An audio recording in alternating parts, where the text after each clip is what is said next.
Life అంటే కేవలం run చేయడం మాత్రమేనా? అసలు మనం ఎటు వెళ్తున్నామో క్లారిటీ ఉందా? Welcome to cross crown path.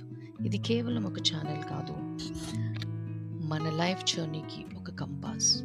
Cross ఇచ్చే ధైర్యం, క్రౌన్ ఇచ్చే గెలుపు, ఈ రెండింటి మధ్య ఉండే ఈ సక్సెస్ పాత్ని మనం ఇక్కడ డిస్కస్ చేద్దాం.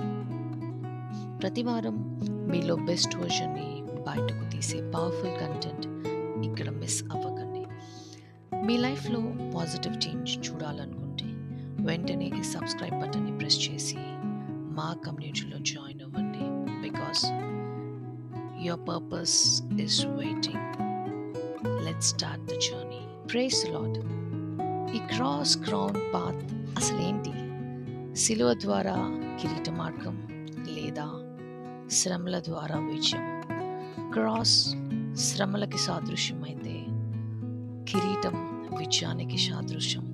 ఈ రెండింటి మధ్య ఉండే మార్గమే మన జీవన మార్గం. ఆధ్యాత్మికంగా యేసుక్రీస్తు శిలువ మరణం ద్వారానే పరలోక రాజ్య కిరీటాన్ని దక్కించుకున్నాడు. అలాగే కష్టాలు భరిస్తేనే మనకి మహిమ కలుగుతుంది అని అర్థం. అయితే యేసుక్రీస్తు భరించిన శ్రమలు బలిదానానికి సాంకేతికమైతే మన నిత్య జీవం, విజయం, మహిమ మన కిరీటానికి సాదృశ్యం. సిలువను మోస్తూ కష్టాలను ఓర్చుకుని వెళ్ళే క్రైస్తవ జీవన ప్రయాణమే వే ఆఫ్ క్రాస్.